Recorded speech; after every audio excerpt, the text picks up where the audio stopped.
Bonjour, je m'appelle Julien Hugo, je travaille au Conservatoire botanique national méditerranéen. Mon rôle dans cette structure, c'est de mettre en place, de déployer les plans nationaux ou régionaux d'action en faveur d'espèces menacées.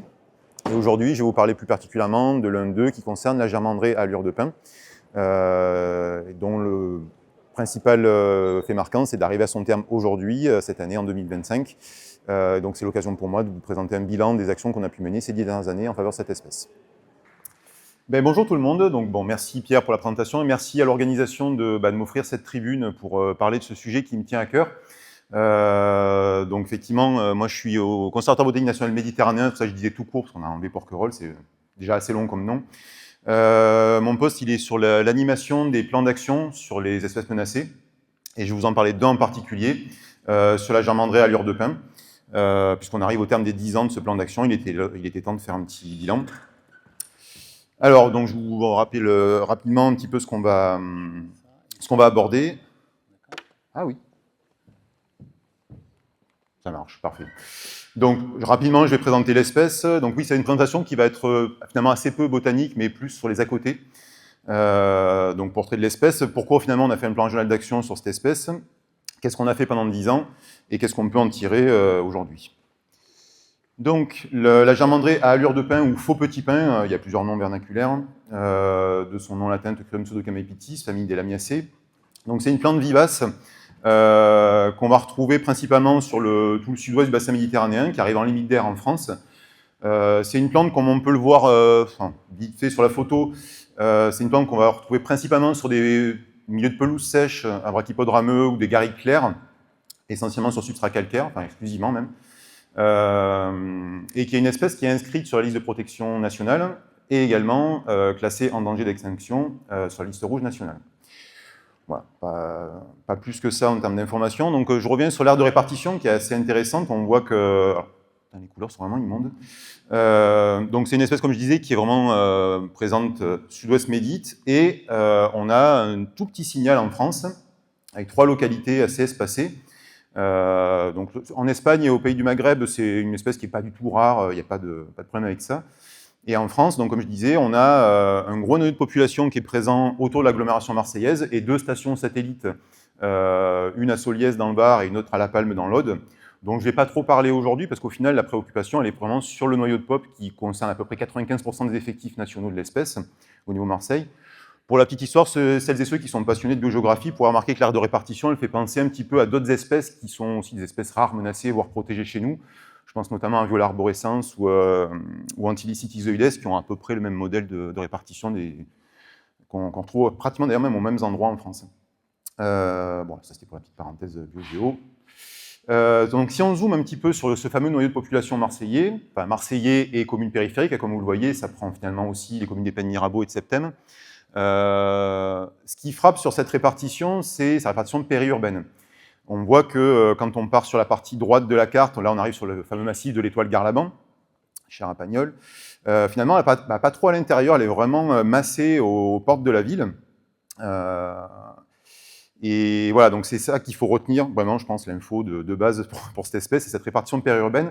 Et pas seulement, vous le voyez qu'il y a aussi des points à l'intérieur de la ville. Il y a plein de petits points isolés en plein milieu de l'agglomération. Et donc ça, ce sont ce qu'on appelle des dents creuses, en fait. Hein, elle n'est pas sur des milieux perturbés, retournés, des remblais, etc. C'est vraiment des oublis de l'urbanisation. On a des morceaux de pelouse sèche, à brachypodes rameux, en plein milieu des barres d'immeubles. D'ailleurs, c'est un peu ce qu'on voit sur la photo de droite, là, avec ce magnifique grillage qui montre un peu un petit côté zoo, au final, pour la plante, où il y a la nature d'un côté, puis la ville de l'autre. C'est souvent un peu comme ça, malheureusement. Alors, du coup, avec cette carte de répartition, vous voyez un petit peu où je veux en venir. Pourquoi on a fait un plan régional d'action? En fait, c'est assez simple. On s'est rendu compte au bout d'un certain temps que la plante, elle se faisait littéralement prendre en étau entre alors peut-être parenthèse historique sur les paysages pagnolesques. Il y a encore à peu près un siècle, on avait une activité agro-silvopastorale dans les collines méditerranéennes, où donc on exploitait le bois, on mettait le feu aux collines pour libérer des espaces de pâturage.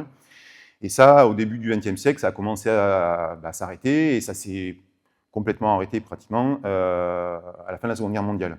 Donc, ce qui fait qu'en absence de gestion, d'entretien de ces milieux par le pastoralisme et l'agro-silvopastoralisme, d'un côté, on a la végétation qui s'est réexprimée, du coup, donc c'est pour ça qu'on a eu ces remontées biologiques de la garrigue et puis d'épinette de Penalep. Et de l'autre côté, tous les gens qui avaient fui finalement les campagnes pour aller habiter en ville, la ville a dû grossir. Et donc au final, on s'est retrouvé avec d'un côté la ville et de l'autre la pinède qui, je caricature, mais qui prennent en étau finalement la plante. Donc là, vous avez un extrait justement du site Remonter le temps avec une photo sur les mêmes secteurs dans les années 50 pour voir justement à l'époque, c'était quand même assez clairsemé la végétation. Et que de nos jours, on a plein de choses qui sont apparues. On a un centre d'enfouissement de déchets à droite, des énormes lotissements à gauche. Et on voit que là encore, la plante, elle est au milieu des barres d'immeubles. Et tout autour, on voit que c'est quand même très fermé, pas mal de pinèdes de Penalep. Et ce qui est aussi caractéristique de cette aire de répartition, c'est que, en fait, c'est vrai que je pourrais remonter, mais le parc des Calanques, c'est en bas, c'est pas ici, pour ceux qui ne connaissent pas. Donc du coup, on est sur une situation, en fait, la plante est complètement orpheline de sites de gestion, parce qu'au port de la ville, on ne va pas faire des réserves naturelles. Enfin, il y a un projet en cours, mais qui est loin d'être arrivé. Donc voilà, c'est une espèce qui est aux portes de la ville, pour lesquelles il n'y a pratiquement aucun périmètre de protection. On a aussi quelques stations intra-urbaines qui ont disparu, forcément, parce que ça arrive qu'il y ait des aménagements qui se fassent, c'est un peu normal. Et l'autre problématique aussi, qui va beaucoup nous occuper, c'est, comme vous le savez, région méditerranéenne, proximité d'habitation, gestion du risque incendie. Et donc c'est aussi pour ça qu'on la retrouve assez souvent, on va le voir, dans des pare-feux. C'est presque même une sorte de milieu de substitution pour elle aujourd'hui. Donc là, vous avez quelques photos qui illustrent les types de milieux de configuration dans lesquels on peut les trouver. Donc, typiquement, les OLD, donc les obligations légales de débroussaillement qu'on va retrouver autour des maisons. Ça, c'est la photo en haut à gauche, avec cette belle maison avec sa piscine. Et en fait, juste à côté, vous avez une zone ratiboisée avec des petites levées de kermesse et de part et d'autre, les petits machins blancs que vous voyez, c'est la Germanderie à Allure de Pin. Pareil, au milieu, la piste des FCI qui traverse une garrigue d'1,50 m de haut où on ne peut pas passer, là vous en avez en plein milieu de la piste. Des bords de route, la photo en bas au milieu, c'est le pare-feu autour d'un centre de stockage de déchets, qui est ratiboisé lui aussi au tracteur, pour que justement ça soit bien nickel et qu'il n'y ait rien qui puisse cramer l'été. Et là, c'est des tapis de germandrée au printemps. Et évidemment, quand ça a cramé aussi, ça elle aime bien, plus ou moins. Ça, c'est la photo de droite sur un site qui a brûlé il y a à peu près 2 ans. Juste pour rappel, si vous vous rappelez, cet été, il y a eu un énorme incendie, enfin énorme, pas aussi énorme que celui des Corbières, sur le gros noyau de population qui est tout à gauche, là, entre l'Estac, entre les Pennes Mirabeau et Marseille-Nord, qui arrive jusqu'à la Castellane. Tout ce gros noyau de pop a entièrement cramé cet été. Et donc, on en revient là, pourquoi on a fait un plan régional d'action. Malgré le fait que ce soit en situation périurbaine et que donc il y ait des aménagements qui se fassent sans que ça soit soumis à étude d'impact, là, il y en a eu un en 2012 pour la rénovation d'un poste de gaz au nord de Marseille, et il y a eu un impact sur l'espèce. Qui dit impact dit séquence ERC, étude d'impact. Et donc, la mesure qui avait été proposée à l'époque, c'était de financer la réalisation d'un bilan stationnel de l'espèce, parce que finalement, on se disait, oui, il y a des impacts. On s'était rappelé qu'il y a quelques années, la Linéenne de Provence avait déjà alerté sur des destructions de cette espèce autour de Marseille. Donc voilà, en 2013 plutôt, le bilan stationnel était réalisé et publié. Et à la suite de ça, comme le bilan stationnel était plutôt défavorable, on s'est dit, tiens, on va lancer un plan régional d'action. C'était un de nos tout premiers, il y a 10 ans. Alors, je fais une petite parenthèse sur parce que j'emploie beaucoup le mot de PRA pour plan régional d'action. Certains d'entre vous doivent connaître les plans nationaux d'action, qui sont des outils assez normés maintenant. Depuis 2016, on a un cadre assez rigide qui dit que les espèces qui font l'objet d'un plan national d'action, c'est des espèces qui sont forcément endémiques France et côté en danger ou en danger critique d'extinction sur la liste rouge. Ce n'est pas le cas de notre teucrium, parce que vous l'avez vu, il est présent aussi en Espagne et au Maghreb. Donc du coup, il ne rentre pas dans cette case-là. C'est pour ça qu'on est parti sur un plan régional d'action, qui est un outil qui est beaucoup moins normé, qui reprend exactement les mêmes modalités, mais qui ne suit pas le même parcours d'instruction, et qui n'a pas de fait aussi les mêmes financements. Donc ce qu'on avait fait à l'époque, en 2015, c'est qu'on a fait un modèle à peu près similaire au plan national d'action. Et c'est que plus tard, en 2018, quand on a fait notre stratégie régionale pour la conservation de la flore en PACA, qu'on a proposé ce logigramme qui permettait, pour chaque espèce de notre territoire d'agrément, de définir les priorités d'intervention. Est-ce que cette espèce, elle va bien? Ok, pas de problème.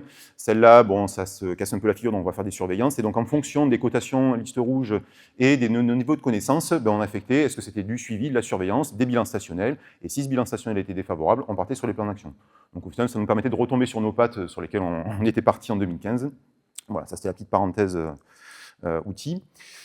Comme je le disais, ce plan régional d'action, c'est un plan, on va dire, assez classique qui mélange des actions à la fois d'amélioration de connaissances, des actions de gestion sur le territoire et des actions de communication surtout. Une approche double sur l'habitat et l'espèce, parce que faire de la conservation uniquement centrée espèce hors sol, ça n'a pas forcément de sens. Je le rappelle, je le précise, un plan régional d'action, ce n'est pas un outil réglementaire, ce n'est pas quelque chose qui va se surimposer à une réglementation espèces protégées, par exemple. En fait, il faut le voir comme une sorte de table ronde, ça ouvre un espace de dialogue pour justement essayer de mettre en œuvre de manière plus efficace les autres politiques publiques qui tournent autour de la problématique espèces protégées ou espèces menacées. Et ça permet d'avoir une feuille de route sur, là en l'occurrence, une dizaine d'années. Alors, c'était bien beau tout ça. Au bout de 10 ans, qu'est-ce qui s'est passé? Pas grand-chose. Alors, pourquoi déjà? Ce qu'il faut savoir, c'est comme je le disais, les plans nationaux d'action, on a des financements pour les rédiger, et en général, on a une petite dotation qui permet d'enclencher les premières actions. Les plans régionaux d'action, comme ils ne suivent pas ce parcours-là, là, on a eu des financements dans le cadre d'une mesure compensatoire pour financer la rédaction, mais pas son animation. Ce qui fait qu'une fois qu'on l'a rédigé, on s'est retrouvé un peu sec, à ne pas savoir comment mettre en œuvre tout ça. Donc, mes collègues, parce que moi, je n'étais pas encore arrivé à cette époque, salut Mathias, a un peu galéré à trouver des financements. On a réussi à en trouver pour faire quelques actions de communication, mais ça n'a pas suffi pour déployer l'ensemble des actions. C'est pour ça que vous avez aujourd'hui un bilan. Alors, je suis en train de le faire, c'est pour ça que là, c'est très caricatural. Mais en gros, ce qu'il faut retenir, c'est que les actions sur lesquelles on était complètement autonome, c'est-à-dire, par exemple, la récupération de graines sur le terrain pour alimenter notre banque de graines. Refaites le geste, pardon, j'ai pas bien vu. Ça fait 10 minutes ou il me reste 5 minutes? Ok, merci. Donc voilà, les actions sur lesquelles on était complètement autonome, on n'avait pas besoin de partenaires, finalement, ça allait, parce qu'au final, on se débrouillait. Et toutes celles pour lesquelles il fallait négocier, etc., là, forcément, ça a été un peu plus compliqué. Négocier des aménagements, des périodes de débroussaillement, etc. Un peu plus délicat. Il y a eu quelques actions de com, comme on va le voir, qui ont été assez singulières, parce que du coup, on a fait carrément du boitage chez les particuliers, pour justement alerter sur la présence de cette espèce, parce qu'elle est vraiment aux portes des maisons, voire même parfois dans les maisons. Enfin, pas dans les maisons, dans les jardins. Donc c'est un travail qui est assez laborieux, sur lequel on a rarement une visibilité sur les fruits que ça peut porter. Mais ça en a quand même porté au niveau de la commune de Septem, qui a vraiment joué le jeu, puisqu'on a toute une partie d'une colline où on en a trouvé, on a réussi à stopper, enfin c'est pas nous, c'est surtout la Lignenne de Provence, encore une fois, qui a fait le forcing pour qu'un lotissement qui était en train de se construire s'arrête en cours de route et que la colline soit entièrement passée en haine au PLU, en gros que ce soit plus aménageable. Donc ça, c'était une belle victoire. Et ça s'est fait au moment du passage au PLU intercommunal, donc du coup, ça a eu des répercussions sur les communes alentours. La commune de Septem a aussi organisé des conférences, s'est lancée dans un atlas de biodiversité communale, donc vraiment, il y a eu une belle dynamique, mais encore une fois, c'était vraiment individu dépendant, c'est-à-dire que l'élu à l'environnement de la commune, c'est un ancien médecin et qui est très passionné de ça, et il arrive à faire porter ça. Là où, par exemple, à Signane, la nouvelle commune qu'on a trouvée il y a 2 ans, grâce à Nicolas, merci, voilà, là, ça marche beaucoup moins bien. L'autre point qu'on a pu voir aussi grâce à Septem, sur cette colline, c'est qu'un des particuliers, parce que c'est les particuliers qui sont eux-mêmes obligés de faire leurs obligations légales de débroussaillement autour de leur maison, lui, il a joué le jeu, il adapte, il fait les débroussaillements plutôt à l'automne, plutôt que de les faire au printemps, comme c'est souvent le cas par les forestiers sapeurs. Mais malgré ça, voilà, le bilan est quand même assez mitigé, voire même très mitigé, puisqu'on a encore plein de dégradations qui auraient pu être évitées. Alors, je vous ai mis un exemple, enfin 2 en l'occurrence, celui de gauche, alors c'est vrai que je ne sais pas si ça se voit très bien, mais là c'est sur une piste d'FCI, sur une bande débroussaillée, où là on a une souche qui a été complètement ratiboisée en plein printemps, là la photo est prise au mois de mai, donc elle n'a même pas eu le temps de fleurir ni fructifier. Et c'est souvent le cas comme ça, c'est qu'en fait, le risque incendie, l'arrêté risque incendie, il entre en vigueur au 1er juin, je crois. Donc en gros, les forestiers sapeurs veulent débroussailler au 31 mai, pile quand ça fleurit, donc c'est parfait pour elle. Et donc c'est pour ça qu'en fait, quand on la voit en abondance, c'est qu'en fait, elle se reproduit par stolon de manière végétative. Et ce qu'on craint, c'est qu'à terme, on n'ait pratiquement plus que des clones. L'autre point qu'il faut retenir surtout, c'est cette situation périurbaine. Qu'est-ce qu'elle entraîne? C'est que tous les projets d'aménagement qu'ils peuvent avoir, mais n'importe lesquels, refaire un banc public, élargir un bord de route, faire une piste cyclable, tout ça, c'est des projets qui ne sont pas soumis à étude d'impact et qui passent donc en dessous des radars des services instructeurs. Et donc, c'est des projets qui se font sans aucune analyse environnementale. Et c'est exactement ce qui s'est passé sur la photo que vous avez à droite, où là, on a eu une alerte d'un collègue botaniste qui nous a trouvé le petit point qui est en bas de la carte, au bord de la voie ferrée. C'est pour dire, là, on a à peu près 50 mètres carrés de pelouse sèche à Brachypode rameux. où il y a de la germanderie à l'heure de pain. Et quand je suis allé avec mon collègue pour vérifier le point, il me dit, tiens, en face, regarde, il y a un petit bout de pelouse au pied des barres d'immeubles, si on allait jeter un œil, on y va, et en fait, on arrive au moment où il y a la pelleteuse. La pelleteuse qui était en train de creuser une tranchée pour faire une boucle de circulation pour les pompiers, parce qu'aujourd'hui, c'était une impasse, c'était trop compliqué pour les secours d'intervenir. Et donc, ils ont engagé des travaux pour ça, sauf que quand on y arrive, effectivement, on a vu des pieds de germanderie de part et d'autre de la tranchée. Donc, sous-entendu, il y en avait certainement en dessous aussi. On a réussi à faire arrêter les travaux. Le lendemain, réunion de crise sur le chantier, on essaie de trouver des solutions. On se rend compte qu'il y avait quand même un bureau d'études écologue qui était intervenu, qui avait fait même du terrain, mais qui n'avait pas trouvé la plante. Et en fait, ça peut se comprendre de se dire, voilà, je fais du terrain là parce que je suis un peu obligé, je suis au milieu des barres d'immeubles, j'y vais à la cool parce que voilà, il n'y a rien à voir. Sauf que là, quand on est sur la commune de Septem, on sait que potentiellement, il peut y avoir du teucrium partout. Parce que là, oui, c'est sur la commune de Septem encore. Donc là, c'est un loupé, malgré ce que je disais sur l'élu particulièrement vertueux, il y a toujours des loupés, en fait, qui peuvent arriver. Rappelons aussi voilà, que la plupart des situations sont complètement dépourvues de gestionnaires d'espaces naturels, donc en fait, on n'a pas vraiment d'interlocuteur, à part d'aller taper directement à la mairie, et de se retrouver face à un service urbanisme qui ne sait même pas de quoi on parle. Et voilà, aussi des synergies d'action qui restent à trouver, je pense notamment avec les forestiers sapeurs, où là, je passe un temps incalculable avec... dans les comités de massif pour essayer de travailler les forestiers sapeurs et savoir qu'est-ce qu'on peut faire pour leur faire adapter leurs pratiques en termes de calendrier, en termes de hauteur de coupe, etc. Et au final, le dénominateur commun à tout ça, c'est difficulté à mobiliser durablement, efficacement. C'est-à-dire qu'en gros, j'ai beau faire des conférences, des réunions publiques, des comités de pilotage, etc. Ça marque un petit peu pendant 5 minutes, et puis le lendemain, les gens ont oublié parce qu'ils ont d'autres choses à faire, il y a d'autres priorités.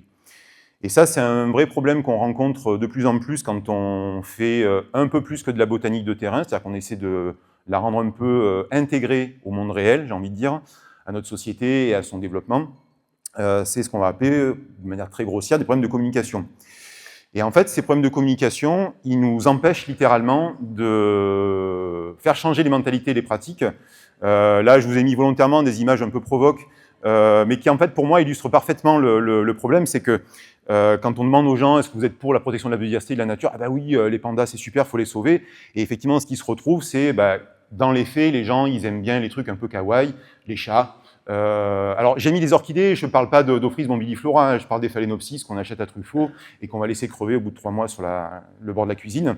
Le reste de la biodiversité, par contre, on s'en fout. Voilà. En gros, je caricature un petit peu, mais dans le monde réel, ça se passe un petit peu comme ça. Et souvent, on se rend compte que c'est parce que notre culture scientifique, alors d'ailleurs je remercie monsieur l'adjoint au maire d'avoir rappelé que les connaissances naturalistes c'était aussi de la culture, c'est qu'en fait nous on l'exprime avec des mots très abscons, très techniques, parce qu'on a cet objectif, cette obligation de rigueur et de technicité, mais qui en fait, essayer de caler Teucrium pseudocamaypix en soirée mondaine, ça passe pas. On a un langage qui est aussi très anxiogène, très moralisateur, très catastrophiste, espèces protégées, réglementation, interdiction, c'est des termes qui marquent, qui choquent, qui fédèrent pas en fait. Alors qu'on devrait trouver des éléments de langage, des postures qui nous amènent à être plus, j'allais dire séduisants, c'est pas le terme, mais d'arriver à accrocher un peu plus les gens, à les émouvoir. Alors j'ai mis volontairement Tipeee comme initiale en termes de remplacement pour Teucrium pseudocamaypix parce que c'est ses initiales, puis Tipeee ça me faisait penser à Tony Parker, là, le basketteur qui est sur le t-shirt, là c'est Michael Jordan, peu importe, mais voilà, l'idée c'est ça, c'est de trouver des nouvelles manières en fait d'appeler les choses, de les renommer pour les rendre accessibles. L'idée c'est pas de vulgariser, j'aime pas beaucoup le terme de vulgarisation scientifique, j'aime bien le terme de populariser pour justement le rendre accessible au peuple, au reste du monde. Parce que le but c'est de savoir parler non pas à un parterre de botanistes et de sachants qui savent très bien de quoi on parle, mais de s'adresser aussi bien aux services de l'État, à des industriels, des élus locaux, mais aussi à Jean-Michel qui passe la débroussailleuse en plein mois de mai sur la station. Donc, j'ai envie de dire maintenant, comme le dirait notre cher ami Bengous, où est-ce qu'on va, qu'est-ce qu'on fait? Alors, pour la petite histoire, Bengous, c'est un youtubeur marseillais, c'est la caricature, j'ai fait exprès de prendre ça parce qu'il y a une petite histoire là-dessus. Qu'est-ce qu'on fait? On s'est rendu compte qu'on avait vraiment des difficultés à animer, à fédérer tout ça, par des manques de compétences, et ça, je m'adresse, je pense qu'il y a beaucoup dans la salle de professeurs d'université qui enseignent sur des formations qui amènent à celles, par exemple, que moi j'ai suivies il y a 20 ans, pour étoffer l'offre de formation, sur tout ce qui va être communication, et je ne parle pas uniquement de savoir s'exprimer en public, mais de trouver des éléments de langage, comme je le disais juste avant, qui soient accessibles. Et pas uniquement communication, mais aussi gestion des émotions, et de santé mentale. Je sais que c'est des termes qui peuvent paraître un peu bizarres dans une assemblée pareille, mais quand on travaille en protection de la nature, en gestion de la biodiversité, on a tendance à être un peu passionné, de vivre ça avec les tripes, et quand on se prend une fédé de chasseurs, une chambre d'agriculture, un parterre d'élus à l'urbanisme, etc., ben en fait, c'est très compliqué, surtout quand on sort de fac, et c'est des moments qui ne sont pas faciles à gérer, donc peut-être que d'accompagner dans les formations ces suites de parcours-là, ça pourrait être pas mal. Le manque d'effet sur le terrain qu'on a pu constater aussi, on n'a pas réussi à faire avancer les mentalités. On l'a vu, pas de gestionnaire. Nous, autres conservateurs botaniques, on n'a pas de pouvoir de police de l'environnement, on n'a pas de possibilité de faire des constats, etc. On s'est posé la question, est-ce qu'il fallait un peu plus démocratiser tout ce qui était les outils type obligation réelle environnementale, des sortes de mini-aires protégées, mais en fait, aller faire ça dans les quartiers nord à la Castellane, dire bah, arrêtez de faire brûler des voitures, non, ça ne marchera pas. Donc il faut trouver d'autres manières en fait, d'intégrer les populations qui vivent quasiment avec cette plante pour qu'ils en soient eux aussi acteurs, sans les déposséder finalement, parce qu'en fait quand on vient faire ça avec nos démarches d'écolo en col blanc, ben, en fait on a une démarche presque coloniale de venir, ben voilà, non, vous ne pouvez plus faire ce que vous faites aujourd'hui parce qu'il y a une plante protégée et c'est la priorité. Et justement, j'en viens au dernier point qui nous permet de parler des fameuses convergences d'enjeux, sorte de caler le terme de convergence dans ma conférence. C'est que voilà, aujourd'hui, on nous oppose que la plante, on s'en fout parce qu'il y a la sécurité des biens et des personnes, le fameux risque incendie, et que vos plantes, vous êtes bien gentils, mais elles ne nous servent à rien, elles ne nous rendent pas de service. Et c'est là où il faut revenir un petit peu en arrière sur ce que je disais, sur l'histoire des paysages méditerranéens, sur le fait qu'on a finalement un témoin de l'histoire de nos paysages pagnolesques, sur lesquels on peut faire plein de récits sur l'histoire de ces paysages, sur la manière dont ils se sont construits au fil des décennies, et que peut-être en étant un peu moins technique, un peu plus lyrique, j'ai envie de dire, on arrivera à toucher ces cordes sensibles et éviter qu'on ait la dualité avec le « ou » et « pour justement avoir de l'adhésion auprès de ces sujets et pas être systématiquement dans une posture de protectionnisme à outrance qui, clairement, dans ces territoires-là, ne marche pas. Et c'est pour ça que voilà, là, c'est dans 2 semaines, du coup, j'ai une première réunion avec les bailleurs sociaux des cités Castellane, Callisté, Solidarité, etc., les associations de quartier avec les médiateurs et qui j'oublie, une association aussi qui s'occupe de faire des animations pour les enfants dans les cités, pour justement essayer de trouver une fin heureuse à tout ça. Merci Fred pour le rappel, merci à vous pour votre attention.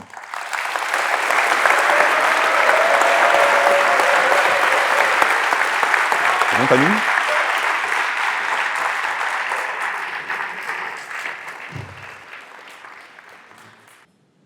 Merci Julien Legault pour cette présentation qui était vraiment très intéressante. C'était une approche un peu différente de ce que j'avais vu sur le plan national d'action que j'ai bien retourné avant cette présentation, justement. J'avais une question concernant les études qu'il pourrait y avoir eu sur d'autres populations en dehors de celles qui sont françaises, notamment sur le taux de germination et la viabilité des graines, justement.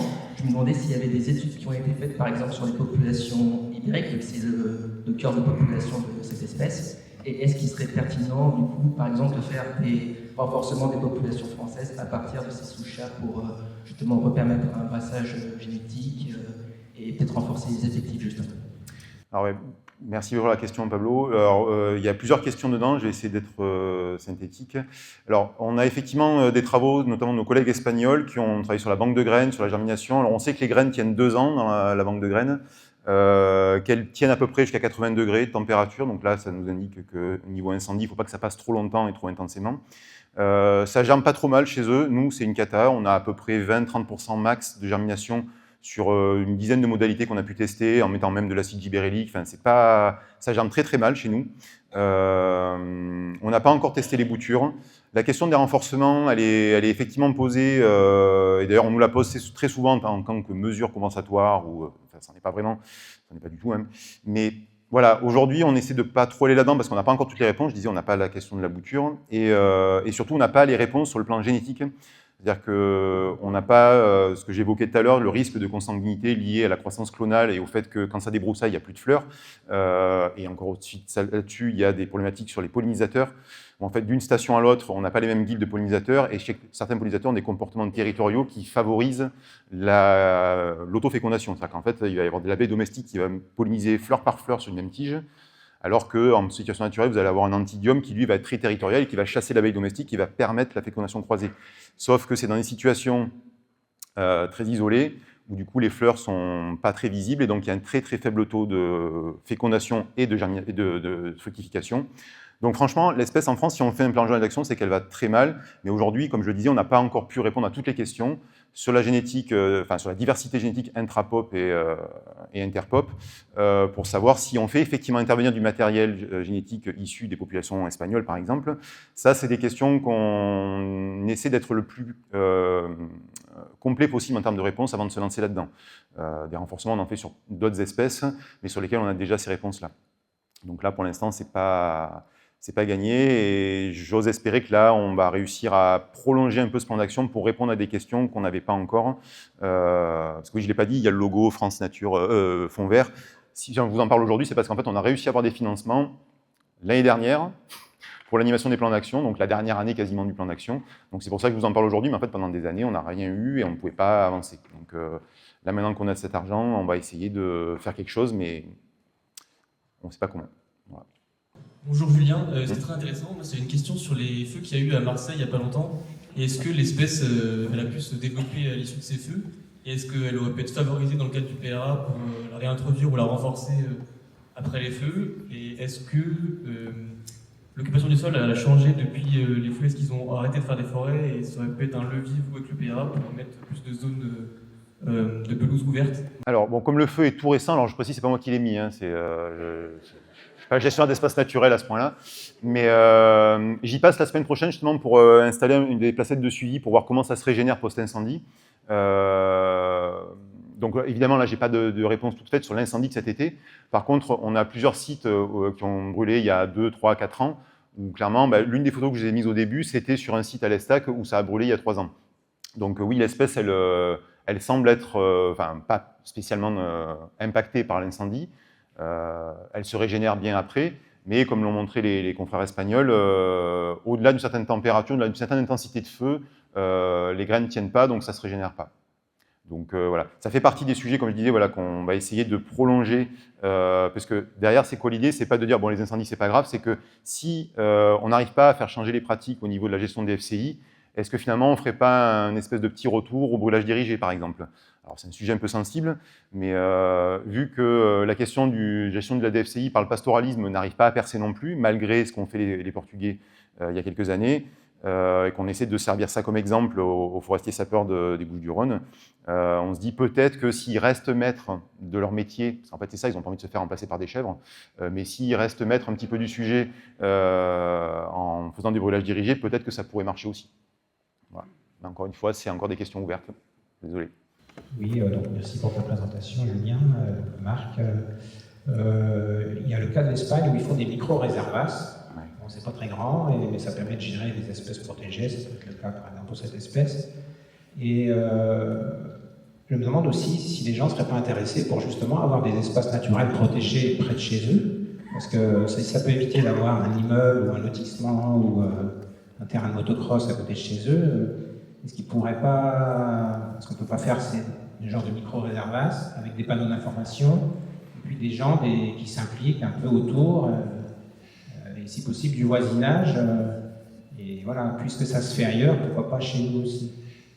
C'est Marseille, je sais. Oui, non, alors justement, super question, parce qu'effectivement, ça fait partie des actualités. Là, comme je vous dis, là, dans 2 semaines, j'ai cette réunion avec des gens avec qui on n'a pas l'habitude de parler.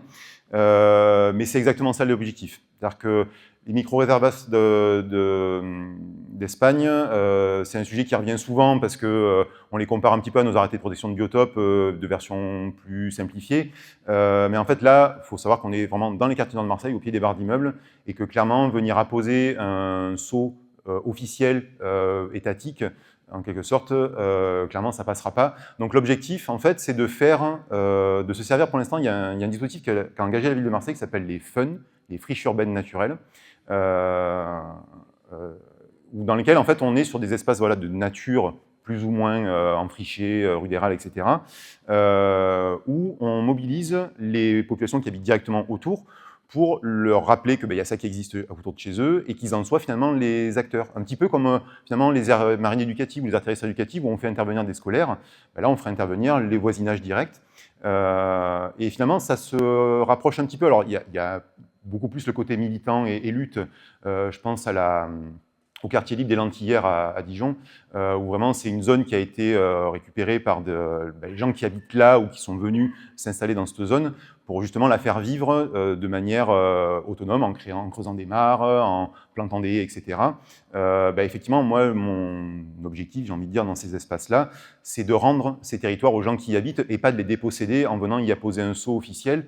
Et donc pour ça, ça passe par, je rejoins encore ce que disait monsieur l'adjoint au maire, sur l'aspect culturel, c'est-à-dire de ramener le savoir naturaliste de manière beaucoup plus accessible auprès de ces populations, d'en faire un récit accessible et émouvant, qui s'en emparent et qu'après, ils le gèrent, elles le gèrent comme ils l'entendent avec ce qu'on leur aura transmis. Mais qu'on soit juste des passeurs et pas des contrôleurs. Merci beaucoup.